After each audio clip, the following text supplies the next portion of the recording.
If writing to your email list makes you feel awkward, annoying, or just plain stuck on what to say, then today's episode is going to feel like a deep exhale. Hi, I'm Whitney Bateson, your host of The Growth Show, and today I am welcoming Kate Doster to the episode, and we are really going to be diving into actually selling to your email list and how to come up with what to say to your email list so that those people who are there are actually going to want to continue to hear from you and eventually want to be working with you, because that's the end game, right? We talk a lot about building our email list and it's the way to have more consistency in our business. But today we're going to get into the actual tactics of how to make that happen. So a little bit about Kate. Kate is a 7-figure course creator and the host of the Do the Brave Thing online business podcast. It's her soul and soul's mission to prove nice people don't have to finish last in business, thanks to her spammer-face-free sales techniques and bundle hosting ramp-up system. She has so much to offer to us today. I'm excited to jump into the episode. Welcome, Kate, to the podcast. I am so excited to have you here. I am so excited to be here. Yeah, this is just such a wonderful topic. I love talking about email marketing. And today we're going to specifically focus on selling to our email list, which some people may feel like have some feelings about and feel weird about even just that thought of selling to people, because a lot of health and wellness and nutrition entrepreneurs, our listeners, like they care about helping people. And so this idea of like, I need to sell to people can just feel icky. And they may even be thinking that like emailing people is annoying or they don't want to come off as salesy. And so I think you're going to help us overcome all of this. So first off, just what advice would you give to a business owner who is shifting that mindset of, okay, I'm being salesy to being more like authentic and not feeling like they're coming from a manipulative place? I think that you need to reframe what it means to be getting money as like an energy exchange. So like, for example, like we all of us, like I'm not going to call the two of us out, but we all have inboxes full of freebies that we have never opened, we have never gone through. But if you have bought a course, if you have hired a web developer, if you've hired a coach, you've done what they said. You're going to follow through, and chances are you're going to get a better result and faster than you were before. So you know for a fact that you can give a lot of great tips when it comes to nutrition, but like it's going to be really hard if somebody has PCOS. Like there can be a lot of different symptoms that you're shoving in there. And so being able for them to get on your roster is going to help them with all of that frustration. And we know when people pay that they pay attention because they value more. That's like when you've got the purse that you've got from Target and it's like, oh, who cares if it's on a bathroom floor? But if you decide to indulge in a luxury bag, like a Coach bag, like that thing's like in the dust bag, the kids are never going to see it. No snacks will ever be near that bad boy, like ever. You're going to treat it differently. So regardless of what you're pricing your stuff at, I want you to start thinking to themselves, oh, I'm giving them the advantage of following through a little bit more. We can't force anybody to do what we want them to do, but we're at least putting a little bit more of the ball in their court because they're putting down money. So when you're just like, oh, I'm just helping them be a bit more successful because I know when I pay for things, I try to get my value's worth. So they would. So we're reframing the whole part of like, what does it mean to actually pay for things? I think that really can start to help. Like I want to help them so bad. And I know because they're inundated with free stuff all the time, they won't listen to it. But if they pay for it, they're more likely to listen and to follow through. And get those results. I love that. That's such a great framing. And yeah, it's just as entrepreneurs, we are so focused on like, we don't want to take advantage, but it's like you're doing a huge disservice to your customers if you are not letting them know how you can help them, because that's what they're looking for. That's why they connected with you. They didn't connect with you just for a bunch of like free handouts forever and ever and ever. Yeah, that's a really good point. So let's say that someone's like a nutritionist or a health coach or a therapist, and they've just moved online. They're starting to get started, and their list is really small, and they're afraid of maybe bothering those 10 to 20 to 50 people that are on their email list. So where would that person start? Well, like, do you think that you're going to bother people when you post on Instagram? Like, do you think you're going to bother people when you post on your blog? Do you think you're going to bother people if you publish a podcast episode? We're not saying you're being like, we're going to ruin somebody's Tuesday by this episode coming out and popping up on iTunes. Like, that's not the way that we think. And so we need to reframe it, right? For the email list, the same thing. The truth is that people don't hate getting emails. They hate getting bad emails. And the way that you are actually sending a good email, because I know then everyone gets in their head and they're just like all this pressure because everyone's telling you if you don't have an email list, you'll die a penniless loser and you'll never help anybody be able to align their chakras because you blow, right? Like that's not the way that this works, right?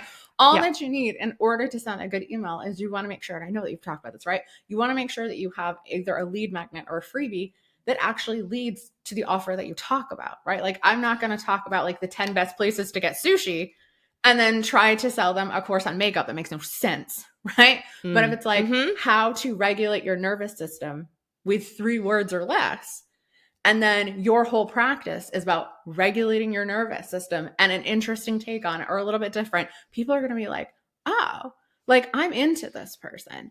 So sometimes, depending on whatever form of content and communication that you like the best, if you kind of like think of email like this, you're like, okay, like we know on Instagram, you lose followers all of the time, right? It's one of those things, they come and go.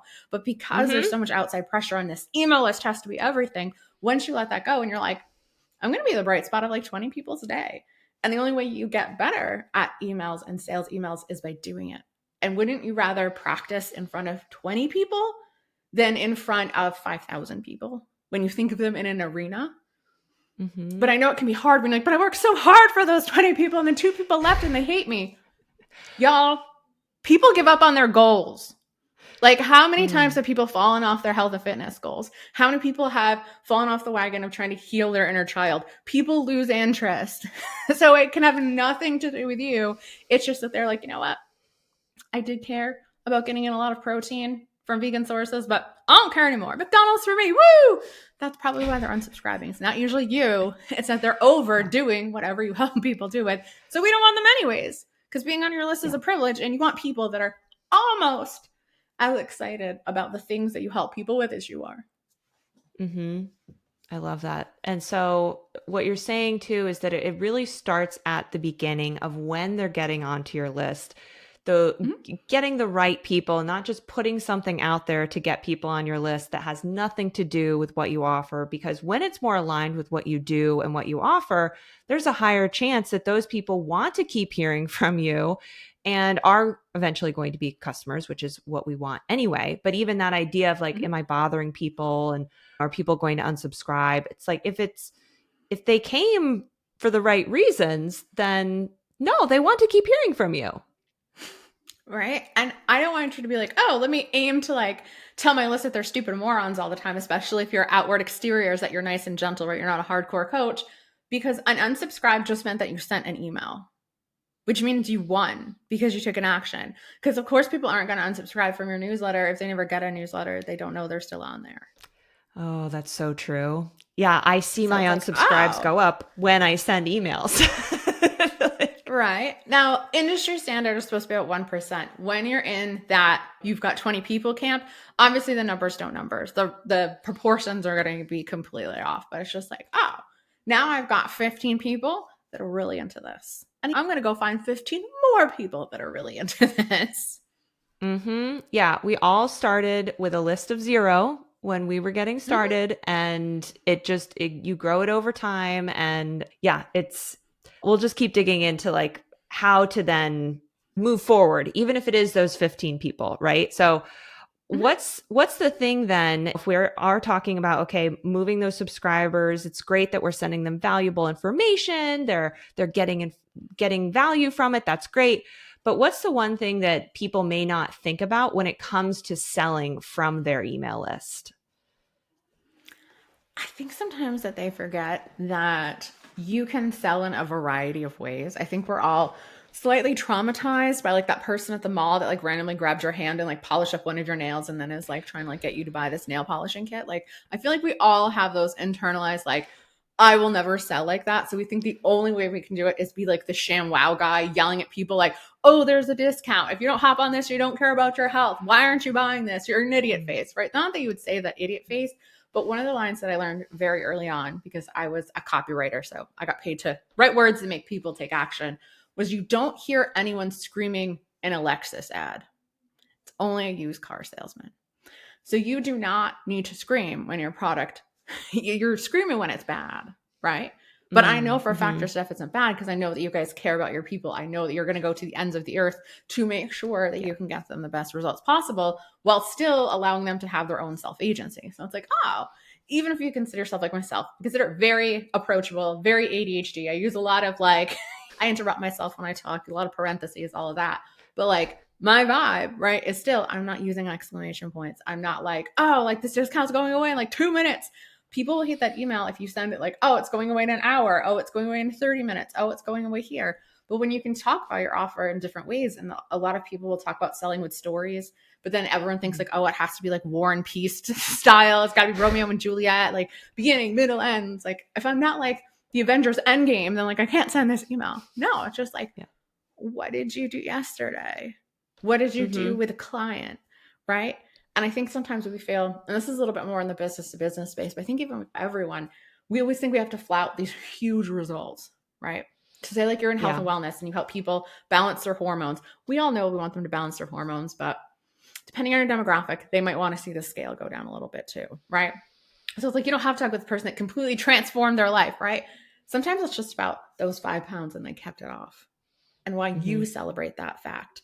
And that's the kind of stuff that people are going to be able to get into, right? It's about reflecting back to them the type of person that they are and the type of person that they will be after what's going on, right? It's like, what did you do yesterday in yourself, right? I always say walk your walk, especially in the age of AI, where now there's like people, and I have caught some people, and I'm like, because we're friends, we've met online, I'm like, dude, that AI version of you is wrong. And she's like, how did you tell it was AI? I'm like, because your eyebrows didn't move. Like, I don't know. Maybe it's like, I'm like, that mouth doesn't work type of scenario. Mm-hmm. So, especially now, like in 2025, being able to share your personal experience, what's going on with your clients. And then sometimes every once in a while, just being honest, where it's like having one of those like call moments, like, I know you're serious about this. And so I want 3 people who are like, yes, I'm ready. I'm tired of A, B, C, and D. Make sure it doesn't sound generic at all. Who want Mm-hmm. this? What is this that we're going to do afterwards? And let's do it together. Let's hop on a call. Mm-hmm. Let's book this. Let's whatever it has to be. Mm-hmm. Yeah, right. So you're really just being vulnerable, or it doesn't always have to be, but one example could be vulnerable, sharing something about yourself, or it's sharing a success or a testimonial or whatever kind of story. Like you said, it could be a Mm-hmm. mundane story just to tie into the thing that you help people with and talking about your offer. So you don't need to keep. I think one thing that probably also would deter people is if you just keep repeating the same message and the same way of Mm-hmm. talking about what you do every month or every couple weeks. You're sending the same email saying the thing. That's not what we're talking about. It's saying it in different ways because everyone needs to hear things a little bit differently too, right? Mm-hmm. Yeah, because some people are really going to like it if you have, and this isn't just for health and wellness, but like you have those before and after stories. You have those testimonials, both of your own journey, of someone else's journey. And again, sometimes you just need to send those emails where it's just like, oh, and then other times, like I was on the phone with a client the other day and they had asked, and then you go ahead and you answer that question. And these are just one of the things that we go into inside of this particular session, that type of scenario. So you can do more like direct selling, like this is what we're doing. We're being straightforward. It can be more of, again, I was talking to somebody the other day. It can be someone I know that, say, if you guys are selling like templates, right? You've got something else, like you've got like a little shop that you've got for stuff. Sometimes it's just sending whatever email you were going to send and then just being like, top sellers of the week, and you just have like little pictures of your Right. items that you got. You got like your affirmation cards, you've got like your protein boost guide, and you've got like something else, right? Where it's just like, oh, you're not going to make as many sales, but I think that we think that everyone knows everything that we offer and that we talk about it so much that they must remember, but that's not the case. Like, do you remember what you had for breakfast 2 days ago?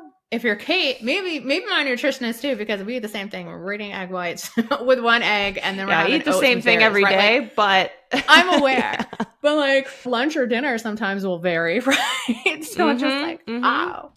Yeah. And you hit the nail on the head. You can talk about it in so many different ways, right? It can be myths, it can be mistakes, it can be stories. It can literally just be like, I was at the water park the other day with my kids, and I noticed like no parents were getting up and actually having fun because they didn't want to be embarrassed, which got me Mm. thinking about, and then relate it back to whatever you talk about, right? And then it's Mm-hmm. just like, Yeah. oh, it's my favorite sentence ever, where it's just like, how can you take a story? That was a story. I went to the water park the other day. The parents weren't actually splashing around because they were embarrassed, which got me thinking about. And then it's Which like got me this. thinking And then it's about. like, oh, how can we then relate it back to a product that we've had or a common issue or a common question or one of those sorts of things? Mm-hmm. Yeah. Because we don't know when people are going to be ready and what they're thinking about and the other things that have been on their radar that maybe have changed. And just to underscore the fact that, yeah, you can't count on people remembering what you do even 1 week to the next. They may have gotten one. And also, not everyone is opening every email. So you may think that you're Mm-mm. talking about what you do all the time, but people are busy. Just because people don't open all of your emails doesn't mean that they're not interested. They just may have stuff going on, or there's also like subject line stuff and all of that you can get into, but not everyone is opening every email. So Hmm. it is important to be consistent about this, because if you're only sending one email every 6 months inviting people to work with you, that's a lot of risk, putting all your eggs in one basket in one email. 100%. And you have to remember, like, why people go to their inbox in the first place. To procrastinate. It's because they've got something else they should be doing. It's because they're waiting in line at the grocery store. It could be like, instead of doom scrolling, they're like, oh, let me go check like my newsletters, or let me go check my inbox, that sort of thing. So they feel like they're being productive, but really they're procrastinating. So it's like your whole goal is just be like, oh, when they see your name, and it might not work every time, right? When they see your name, it's like, oh, I really enjoy when Kate comes here. I really enjoy the vibe, right? Which again, it comes down to branding, just like in your website. What sort of feeling do you want people to be able to have when they come to you? What type of nutritionist are you? Where do you lean? That type of a thing. And so it's like, oh, I can just include this in my emails. And sometimes I can be a bit more direct, and other times it can be a little bit more indirect. And so like, oh, all right, like I can do this. Mm-hmm. Yeah. Yeah. You don't have to be the same way every time. But, you mentioned about like someone saying, oh, I like reading emails from Kate. I like that. Yeah, I know what's coming in there. And I think you've maybe said in the past, like people buy based on how you make them feel. And so for service providers, like in this health, nutrition, therapy space, what what would you advise that their emails should feel like, or the feelings that they might want to be going for eliciting? I think that it depends on what type of like health coach do you want to be, right? We had talked about what type of, I know with the therapy, it's still like everyone has their own, like, oh, we do like this particular style. But like in Mm-hmm. general, like, are you the like boot campy, I want to deal with type A personalities, we're going to get this David Goggins type scenario, right? Are you just like a bro, it's not that serious type of a scenario? Do you want to have, what is the vibe that you want to give off in general in your personal brands, and then that's going to be the vibe that you're giving off in your emails, right? Like if you are very direct, if you are very to the point, then guess what, you're going to say these things like, I know you signed up for this is no fluff. I know that some people are going to hold your hands and talk about aligning your chakras. That's not going to fly with me. We are going to have your Mm-hmm. non-negotiables. You are going to check off your boxes. We're going to screw the feelings, and we are going to follow the plan, right? And there's other people that's like, I understand that you're a person and not a robot. So checking off all those daily boxes is going to be hard, but I'm going to make sure that we are going to get back to them and get back to them, because I know every time that we're doing the things we say that we're going to do, it puts a little coin in the piggy bank that we have of self-trust, which is ultimately that big fat piggy bank is going to get you where you need to go. So that's where it's like, oh, okay. And that's the type of style that you need, right? When people open my stuff, I usually want them to giggle. I want them to giggle and feel empowered. And like, well, this one can do it, right? Or it's like, did Yeah, she I was just make reading like your a Brooklyn website and I was Nine-Nine like, reference? oh, she's funny. Right? Exactly. Like I used the word like spammer face and home slice. And I had one person there, like, she's like, I don't usually like it. She was a person of color. She's like, I usually like it when Caucasian people say home slice because it seems like they're trying too hard. She's like, but it just really works for you. She's like, you're just such a nerd. I'm like, I am just such a nerd, which is why it works. Right? Because that is something that I legitly say is home slice. I'm not trying to say this ironical or to be cool. I'm saying this because like we're the band geek table of the internet and people vibe with it. But there are other people that love like girlies or girl bosses or like, so it's just like, Mm-hmm. how do you want to talk to your people? And Yeah. there's nothing wrong with it. Are they all empowered queens? Then go for empowered queens. But like if I said Mm-hmm. that, it would sound dumb coming out of my mouth. So I'm not going to write it. And I think that's why Yeah. sometimes people have, especially when you're a personal brand, it's so hard to separate yourself from the business. But like Mm. sometimes you just need to think to yourself, I said this email out loud. Would my best friend look at me and just roll their eyes? And then that's how you Mm-hmm. can gauge, like, yeah, because it's really hard to keep up a facade, right? Like if you want to be that drill sergeant, but you're not, you're a touchy feely, understanding, but you're going to be firm when you need to. And you can tell people that too. It's like, I'm not a David Goggins type, but like, I am dedicated to this for you. So I need you to be just as dedicated. You fall off the horse, I'll pick you up, I'll put you back on, but you need to want to be on that horse too. And I was like, Mm-hmm. oh, I get it. Yeah. Right. Yeah.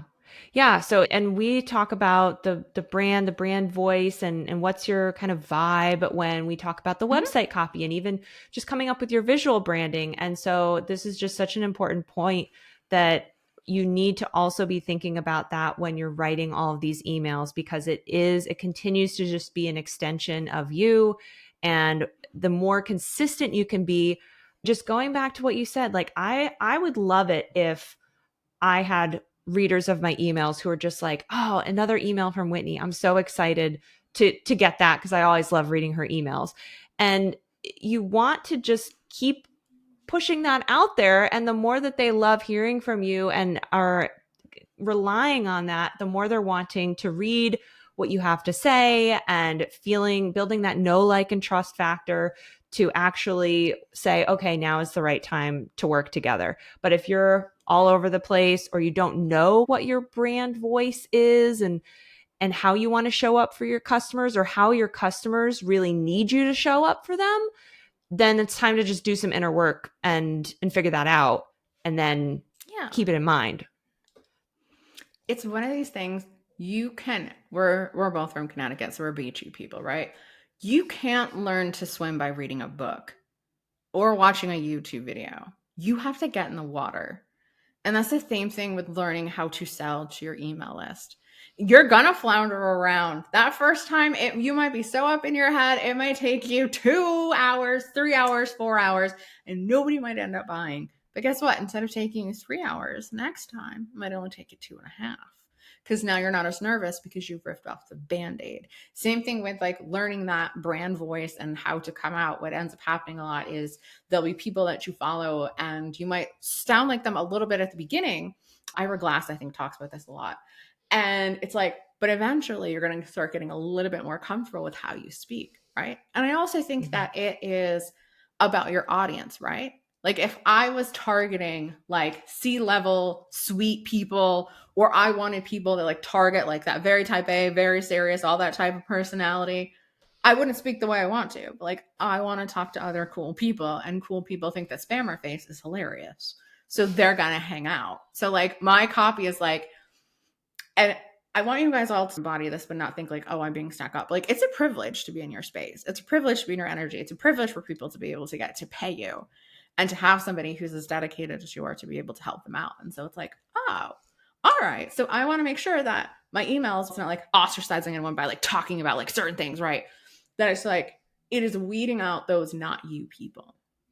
Because I think Mhm. we want to be able to help everyone. But again, like with Yeah. your website, right? Like if you have an actual door on Main Street and you got a guy in his 60s that was an athlete his whole life, but he let his body go away. He might be recovering from a cardiac event, and his wife is dragging him there, versus a mom that's postpartum, versus a girl in her 20s, versus somebody who wants to be an aspiring bodybuilder, right? Who are you going to be the most excited that walks through your door? It's Mm. not to say you're going to be like, hey, if you're that guy with a heart attack, don't come to me, you stink, right? But you're going to start being like, oh, I'm speaking to her. I'm speaking Mhm. to this person who doesn't want to make health her whole entire personality, or everyone knows what's going on with her aura ring, but she's still taking care of herself. She's seeing Mhm. this as self-care, even though she might roll her eyes at the term self-care. And then guess what? You can have an email talking about how you also roll your eyes at self-care, even though that's the stuff that you technically talk about, which is why I you love call it that. this. Or how you go ahead and reframe it. And then they're like, oh, so you think of yourself, you think of the person that you ultimately truly want buying. And then it's just like, that's it. And Mhm. when you think to your Yeah. friend, like, again, I always try to write this, like, write to your friend, right? Like, there's a million different things that when you're obsessed about, you can talk about, right? And I Mm-hmm. want you to think like, again, your friend is just excited. So maybe like your whole take is you're really into like the science and scientific journals and you're into this and you really have all like the biomechanics and all this type of stuff. And you happen to be really good at analogies. So it's like, this is how it's like making a pie is really what's going on in your mitochondria, the powerhouse of the cell when it's doing these sorts of things, right? Like incorporate that sort of stuff. And that's how they're going to know that you're their people. Because I think Mm-hmm. now more than ever, I'm sure you've definitely mentioned this too, especially buying habits in 2025. They're a little bit longer. Not that they have to be, but they're a little bit longer than they used to be. It's not 2020 where people, especially here in the States, we had all of the extra money coming in. We had all that time coming in. So people were just throwing it everywhere. People are being more Mm-hmm. discerning with their dollars and they're not trusting as much because AI is freaking a lot of people out.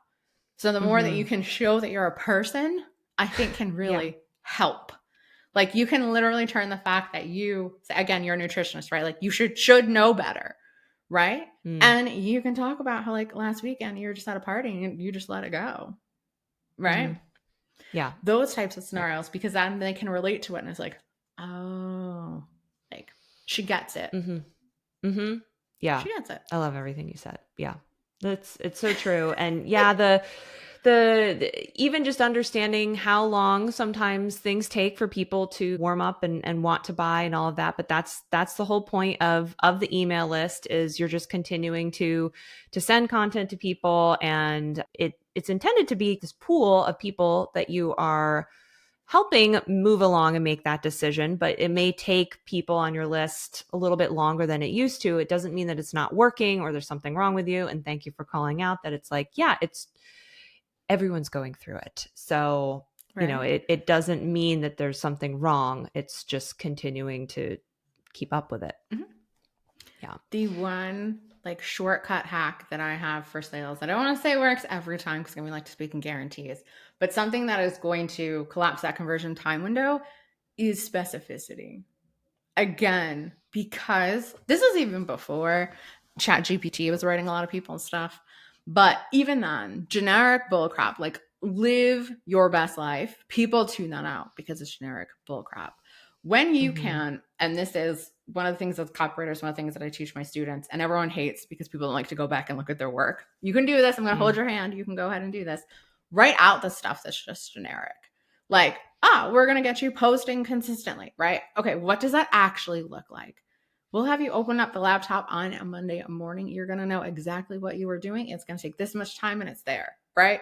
If you're helping people with the nutrition, right? What does that look like? What does making better choices look like? It's like Mm-hmm. Or our whole optimize goal. your health. That's another Yeah, one right. that What does I'm like, oh. optimize your health look like for your person? So, like for my person, right? They don't necessarily like cool. Like trips to France are fine, but like I don't know, traveling as a mom is not the funnest. Like let's be real, and a lot of my people are parents as well, even though I don't say like mompreneur in any of my stuff, right? So it's just Mm-hmm. like all she wants to be able to do is like go to the grocery store or use the Walmart app and buy whatever fruit she wants, regardless if it's in season. She just wants to slap down her debit card and buy it. So for her, that's what success looks like. And that's very Mm-hmm. different than living the life of your dreams, right? It is not having to let the being worried about the mortgage dictate the type of family vacation that they're going to take. It's Mm-hmm. allowing your kids to be appetizer kids with soda when you always had just water. Mm. And when you say those stories, and when he's like, woo, got Yeah, her it's right there, extremely all of a specific. sudden, Yeah. right? Where it's just like, oh, because I know that experience. And sometimes, again, you have to pull from your own because a lot of times we tend to want to help people that were like ourselves or in our certain situations or the way we were before. So it's just like, oh, right. And even if it's Mm-hmm. like, say you are somebody that is a little more like type A, right? That's like, love the grind. What about the grind do they love? Do they love the fact that they are getting up at 4 a.m. and you're going to say that you love the fact that you get more done between 4 and 5 than most people will do their entire day because you're doing this? And then what does that more actually look like, right? You already Mm-hmm. know that by 4:15 when you're doing your cold plunge, right? And it's just like, we took it a little by little by little. And so when you're looking to be like, oh, okay, how can I make this more potent? How can I actually make it so they trust me more, so they get me more? I call them moments. How can we go in and pluck them in, right? For some Mm-hmm. people, it might be one of those things like if you're, say you really do want to help people with like weight loss, right? Like chances are if you're someone that was ever in a bigger body like I was with myself, one of like the worst things in the world is like when you go to a fitting room and you try on a pair of pants, because like in US you're like always like focused on the number and you have to ask for a bigger size, or like you can't zip them up. So it's like, remember how I just talked about how stories can just be like casual things? I was like, you're not going to have to worry about going into the fitting room and having to ask for a bigger size again and your face turning red, because I have been there. And while there's nothing wrong, because jeans are all the randomest sizes in the world, Yeah. you know deep down the diet culture got you. Right. And so you're like, crap, how did she know? Right. Again, how the fountains look like. Some people want to look better in their 40s than they did in their 20s. Some people, like myself, want to have centaur legs. So like, it's going to be different, right? Like, I don't want to look like, there's nothing wrong with Pilates, but like, I want people to think I take gear, everyone. Like, that's what I'm going for. That's the amount of muscularity that would be awesome. Right. Yeah. And again, you know your people, you know what they're going for. And it's not like I'd be like, oh, say if I did do health and fitness, right? It's not like I'd be mad if a Pilates princess walked in, because I think that's awesome because they found a form of movement that they love. But it's like more of a muscle mommy camper person. So it's like, oh, all right. And then you kind of like feel better, right? It's just like, yeah. So specificity is going to be the shortcut to sales. So when in doubt, when you're just like, oh, this email isn't doing it for me. And emails don't have to be long. They don't have to be short. They have to be well formatted. And honestly, I would advise you guys to play around every once in a while. Literally, on one of those emails where we say just sell something, it can literally be a sentence like, hey, I got 3 openings starting next week for people that want to do this. And I know you're into it. Book a call now. That can literally be one of your emails one time. Right. And then the next time it can be a story. The next time it can be a tips. Like, challenge yourself to be like, oh, I don't always have to follow like this format, that format. Right. But what I mean by formatting is things like, it can't be long paragraphs. Yeah. I'm looking at you in particular, my therapist. I love you guys very much. But I know that you had to do a lot of schooling. My nutrition students too, especially now in the US, y'all have to like doctorate level, it seems at this point, to be an actual licensed nutritionist, right? Yeah. It's everything you learn from your 10th grade English teacher is wrong. Like, your paragraphs can't be more than 2 sentences because you need to make them skimmable. Yep. And if, again, because people are going to procrastinate, right? Intent. I know you talk about that with the website design, right? Like user intent, very important, right? So we want to make sure where it's just like, oh, it's very scannable. We've got no more than 2 sentences per paragraph. Maybe we threw in a picture or an image in there. We made sure that we linked to our offer a couple of different times. We just didn't wait to the bottom. Probably shoved it in a PS because people necessarily will they'll read like the top, they call it the lead, and then they'll kind of like read the bottom for some reason, and they won't read the middle. So it's like, okay, make sure I'm still mentioning it in like my PS messages that I got going on. And like you said, in different ways, maybe it's time, maybe it's health-based, maybe it's a little more touchy-feely, maybe it's more of like the facts, those types of scenarios. It's just like, oh, all right, I can do that. I could do that. Yeah. A little bit more. And look at your own habits too. I think some people forget that you're a person too. Like, you're a consumer. Hate to admit it, but when you see an email that's right, but when you see an email that's like huge, like 6-sentence paragraphs, you're not reading that. You do it in a book because that's the intent. Even in a fiction book, that you're going to have long paragraphs, so you'll be fine, right? So it's just like, oh, this is a really good book, right? That's not the user intent of an email. It needs to be skimmable. Yep. Use bullet points, use bold every once in a while. Right. Bold. Someone had called them like speed bumps, like because they're just like spots to at least pull people through the email if they don't read anything else. Like, have some things that are, so yeah, the formatting. And I think what's interesting too is a lot of what you're saying is also very similar to what we think about for websites, is that people are skimming them. They're making decisions quickly. They're making snap judgments. They're trying to figure out what's working for them and what's not. And yeah, their email inbox is the same thing. If you can think about it as just another version of like someone looking at a bunch of different websites, but instead they're looking at a bunch of different emails and they're trying to figure out which email do I actually want to read versus just trash. And I'm sure subject lines are probably a huge thing. We could have like I think a whole different conversation probably about subject lines. But once they're in there, you want them to be able to actually like see, oh, this is going to be a helpful email, and not feel stressed that now I'm going to have to spend the next 5 to 10 minutes reading this slowly and focusing and thinking. Yeah, I know if it was me, I would just be like, oh no, I'm skipping that one. right? Unless, again, you're the type of brand where, like, I'm trying to think, yeah, he doesn't do it anymore, but Paul Jarvis used to have his sort of like Sunday morning dispatch. So his whole thing, he only sent emails on Sundays. Occasionally when he was launching, he would send a couple extra ones. But like Mm-hmm. on Sunday, he wanted it to be a ritual that like you grab your cup of coffee and instead of the Sunday newspaper, you read Paul's emails. Notice how it was intent. Any place that he talked about it on his website. I don't think he had any freebies. I think it was literally just to sign up to get his digest. You knew, oh, this was going to be a little bit more of a longer. This was going to be a little bit more of a brainer, right? Like, because that's the type of person that he wanted to attract. Most of us, let's be honest, probably aren't going to do that. And I have one more tip, because you're right. Subject lines, the first thing we always want people's names, right? But again, when you're first trying to be there, that name recognition is just like, I don't care what Kate's subject line is. It's going to be good. But how do we get there, right? We make sure those first couple emails that we send, again, they're specific. They are well formatted. They're showing your personality. They're showing that you get some people, right? If you're somebody that gets into your head about writing a lot, here's how I like to use AI, but you can use AI however you want. I am not here to judge. Use the robots how you want. But if you are a talker more than a typer, there's nothing to say that you can't record a voice note on your phone, right? Use your Apple phone. You can use, I don't know, anything. If you're a podcaster, right? Use your podcasting thing. You can show that into, I know we both love Riverside. Riverside FM has a transcript. So if you don't get it from your notes, that's why I just like doing my voice app on my phone. Take that transcription. If you're just talking about why you're excited about the software, why you're excited about this person or what's going on, you can shove that, copy and paste in a chat GPT and tell it like, pretend that you are this type of person. I want you to format this email. My ultimate goal is for them to buy this. Like, don't add anything weird, but you can make things concise. Again, be pretty like specific with your prompts. So that way it gives you a second draft that we're not necessarily going to cut and paste and shove in the email. But it's going to cut down on that time a lot more. If you're just like, oh, if you're somebody that says it sounds so much better in my head than than in the writing, then I honestly think doing the notes app to talk out your email. And then again, this is where you give it to Chat GPT or whatever one you like to use.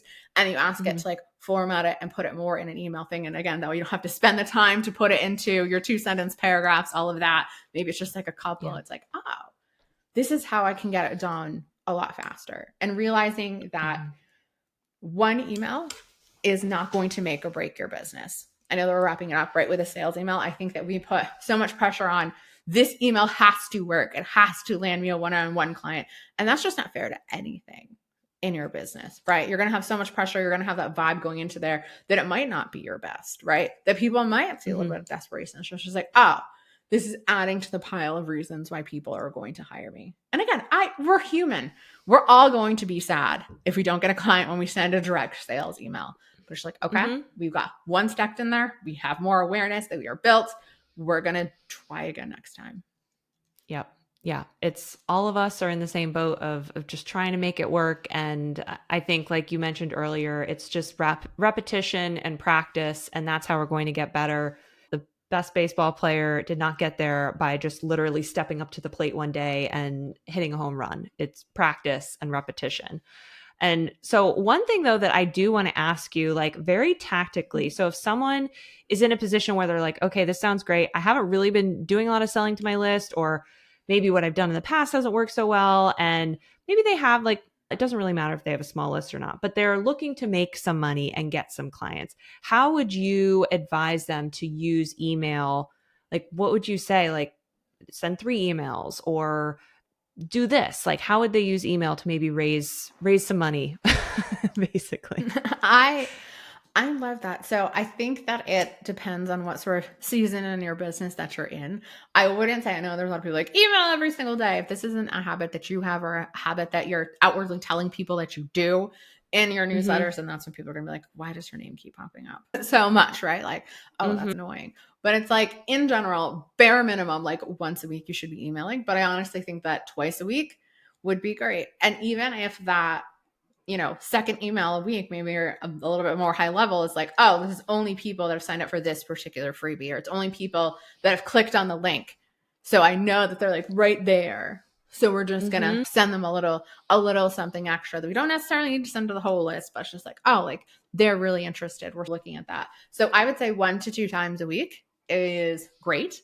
If Mm-hmm. you are doing something, say you're doing this is for like your group programs, if you're doing something like that, I know therapists probably they may or may not have groups, but definitely like for the nutritionist, if you're going to do more of a group thing than a one-on-one, then it's like, okay, we're going to treat it more like a traditional sort of online launch that you're going to have. Mm-hmm. So that might be a series of 3 or 4 emails that you're sending, up to 5 over the span of 2 weeks, maybe even cluster a little bit more.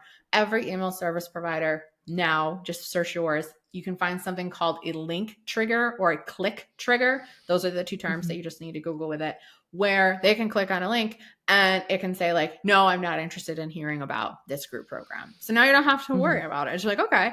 And I always make sure on that thank you page that they're going to, because you need to create a web page for them to land. It's like how it's going to keep them in my world. It's like, hey, I know you're not interested in the ABC group coaching program. Make sure that if you're struggling with X, check out this latest blog post. Or, oh, but if you haven't done this, look at this Instagram post. So it's like you're still giving them a way to stay in your world and you're not necessarily leaving them out in the Yeah. cold. So again, it just depends on where you're at. How big do you want to go, right? You talk about like the online stuff, right? It's like, oh, I'm going to have audio courses and webinars and challenges and like all that sort of stuff. You don't necessarily need to do any of those. It just can be kind of like in your head, like, oh, we're really going to talk about habit stacking, right? And so like those are what your emails are going to be about, how you implement them with your students, all this sort of stuff. So I'd say 1 to 2 week minimum. If you want to do more of a focus list or a launch, then Mm-hmm. anywhere from, I know some people like to like 15 or 20 and they're all like segmented, especially if you're just starting out, like keep it simple for yourself, Yeah. right? Where it's just Yeah. like, okay, at the beginning, like get people like interested about their topic. Why people don't buy usually towards the end is usually because, especially those people that are still reading that very last email, but they haven't necessarily bought, is like, you want to make sure that they're entrusting themselves that they can actually do it. So it's just like, oh, like remind them about how they can do it. The fail safes that we have in here, what makes it different, what makes it now, like building that desire as they talk about, which doesn't have to be as hard as everyone wants to make it be. It's like, it's Mm-hmm. okay. Yeah. Yeah. You can just like pull out a few things that you think people might be thinking about or that's holding them back a little bit. And Mm-hmm. of those, maybe 5 emails that you're sending in this little mini launch of, even if you're just trying to get 3 spots filled in your one-to-one counseling practice and it's been a little slow lately. And so you want to do a little push to your email Mm-hmm. list, you can then have those emails, each one be talking about something a little different. And, that allows you to get people thinking about things. They may be in their heads and they're not necessarily coming to that full conclusion of, no, this is actually something that I can help you work through together, or this is how to think about this, that they just, again, may have been like thinking in their heads and like, oh, this isn't the right time and whatnot. That was a great answer. So to summarize, it would be great for everyone just on a regular basis to be emailing their list at least once a week. 2 times Mm-hmm. a week is great. And then it allows you, so when you do want to do either a little push to get some more people onto your calendar and into your roster, you could do like a little push, maybe not every month, but maybe every 6 weeks to 8 weeks, where you Yeah. can feel it out, where you do maybe a few more emails to have a beginning and end. Maybe you give people an extra bonus or something if they book a call within that time period, because you're just trying to, you can do it around the holidays too. It's like it's back to school time and I want to get you ready for XYZ. And if you book now, I'm doing this little special promo. Like any of those kinds of things can be just great, like low lift ways to just reactivate your email list a little bit and see if some of those people that have been hearing from you for a while are now ready to move forward and buy. And then the rest of the time, you're just sending those emails, still putting those calls to action, occasionally putting in those stories. It doesn't mean you don't sell any other time. It's Mm-hmm. just, yeah. So thanks for sharing that plan. And there were so many other good nuggets in there. Anyone who's listening, like everything that Kate just went over, you covered so much in such a short period of time. Go back and listen to it and take notes, because even the things about allowing people to opt out of a little mini launch if you want, and just the segmenting of people and having different emails touch on different little objections or pain points or questions that people have, like all of that was just so good. So Thank you're, you. yeah, you covered a lot of great stuff. So I think I want to wrap up with a question actually about your growth journey in your own business, and because this is a growth show, and so I'm trying to bring in a growth focused question for my guests. And so what was like a big turning point for you in the growth of your business? And it could be literally anything. It's one of those where it's like, I can think of like 3, if that makes sense, but they're all relatively close together. I think that it can be, we'll go with 2, if that's okay, that I'm cheating. Of course, So rules. one of the, because this first one I feel like you can't necessarily replicate, but the second one you 1000% can. So Okay. one of them, and this actually came a little bit after the first thing I'm going to talk about, or second thing, is that I was on a summit. I was talking about email marketing, and I done my presentation. Your girl was just your girl, as she is in here. And someone who was a big time blogger at the time, who's also speaking on the summit, watched my presentation. And she's like, "Hey, I've never actually sat through a whole person's presentation." She's like, "Then I got your freebie." And she's like, "Then I actually bought your tripwire." She's like, "I need to tell the world about you." And so she ended up becoming quite the power affiliate, really got the name in there, really got like the business just booming. But again, I can't tell you guys like, oh, go speak on a summit and like somebody is going to like come along. That one can't really necessarily happen. But I do say, still, and again, I mean, like, you did a great job. Yeah, right? you put yourself out there. You did a guys. great job. Yeah. But yes, sorry, collaboration is, keep going on that one. So the one that I could help, and the one that really grew my email list the absolute most and really helped with revenue and get my name out there by myself and not just by sheer luck that your girl was charismatic enough to find somebody who also wanted to promote her, was by hosting bundles. So in particular, I did free bundles, and you hear a lot about them in the B2B space. They work so unbelievably well in business to consumer. So all y'all that are health providers, therapists could probably work out, especially if it's more like outwardly facing. You don't necessarily have to worry about like insurance type of things and all that. I would say like make sure that you stay within your scope for your licensing. But hosting free bundles, bar none, blow up my business. So we host at least one a year. I was hosting them like twice a year, and I've been doing them since 2019. Your girl was not good at social media. I was not good at blogging because I just wouldn't do it. I love podcasting, but that is one of the hardest mediums to grow on because it just doesn't have a search platform. So you tend to like cap out at a certain listener cap unless you happen to, I don't want to say hit it really licky, but unless you are bringing a huge audience from somewhere else. It's like, y'all, I grew a 7-figure business off of hosting free bundles. Wow. That's it. That's how I grew my audience, right? Like I made sure obviously that I picked the right contributors. I made sure that there were high quality items. I made sure that everyone was treated well. Everyone's audience was treating well. I made sure that the audience that was coming in, because a lot of people are like, oh, like there's going to be like freebie hunters. Like, no, not necessarily. Not when you do it right. Not when the free thing that you're giving away, especially now in 2025, I feel like free bundles work a lot better than paid bundles. Paid bundles, like 2 or 3 years ago, were all the rage, and you could charge like $100 and like people would just scarf them up. Now, not so much. But a free bundle still works amazing for your list, amazing to sell. And again, when you pick, just like we talked about at the very beginning, when you're picking that item in that bundle to give away and you have an after plan and it makes sense and you're doing the things that we talk about, it's naturally that they are going to want to hire you. And when you're the host, you just don't have somebody that talks about the same exact things that you do. You find people that complement, right? And again, what's great about consumers is it's like, you can, again, use that cliche, like your best September ever, right? If you wanted to host one in September, right? And then it's like, okay, I don't talk about time management. I don't talk about cooking, but I talk about like stretches and exercise and those types of things. Let me go find people that would have very complementary audiences, but we're not going to step on each other's toes. And so there are some bundle hosts that are just like, oh, the more the better. I'm like, that's not the way I teach it because I want my contributors to the absolute best experience ever. And I want people to have the best experience ever. Hosting bundles, bar none. That was the one thing that I could help. And then, like I said, I'd be lying if I had said that the one really big affiliate at the very beginning was huge as well. That's awesome. Thank you for sharing that. I'm so glad I asked. Where can people go to learn more from you? Because you've shared a lot and there's much more I'm sure you have to share. Sure. So one of the key things that makes selling to your email list easier is actually emailing them and kind of like knowing what to email them. So if you head on over to katedoster.com/Whitney, you can get my 2 years worth of strategically planned email ideas. I literally like the third week of August, here's your prompt.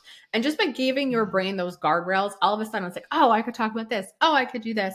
And it's all things that can naturally either lead into a pitch for a product. It can be building that trust scenario. It can lead into other things that you've got going on. And so I absolutely love that. And again, it will get you into the habit of actually learning how to email. 80 years later, your girl has been starting to play around with Instagram on social media. So you can always follow me over on Instagram, Kate_Doster. I talk a lot about email marketing and a lot about being a creator with ADHD and productivity that actually works for our brains, because executive function is not just about shiny squirrels. One of the hardest things can be something like rejection sensitivity disorder, or why when you have a Zoom call at 1, can you literally not do anything until 1? So we talk about how to combat all of that. Oh, I love it. Thanks. Yeah, we'll put all those links in the show notes. It's just been so wonderful having you here, Kate, and I'm sure everyone got so much from the conversation. Thanks for being here. Thank you so much for having me. All right. Thanks for tuning in to The Growth Show, and a huge thanks to Kate and everything that she shared with us today.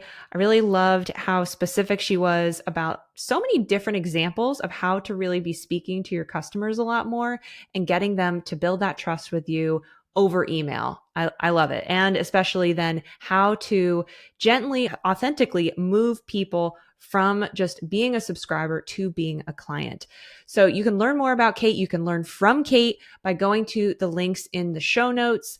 And if your wheels are turning after hearing Kate's take on email marketing and you're realizing that part of the reason your emails feel off is because you're still not really clear on who you're writing to, then you are definitely going to want to join my upcoming 2-day workshop. It's happening this week. So this episode is airing. It's happening in a few days, September 3rd and 4th. So you still have time to join the workshop if you are listening to this when this episode is coming out. So we'll be walking through how to clarify your niche, how to figure out who your customers are, what are those messages that you need to be sending to them, what are the things that they're actually thinking that you want to be including in the copy on your website that can be included in your marketing, how to really get that clarity, that specificity that Kate talked about. We're going to dive into that, and also talk about how to position your offers and talk about your services in a way that's going to make people want to buy them as well. So it is a workshop style format. It's live. So make sure you go to whitneybateson.com/workshop if you would like to join me inside there for 2 days to work on that and really just make sure that your emails, your offers, your website, and your entire marketing strategy start to click into place. All right. Thank you so much for listening. Thanks again to Kate for being a great guest, and I will catch you in the next episode.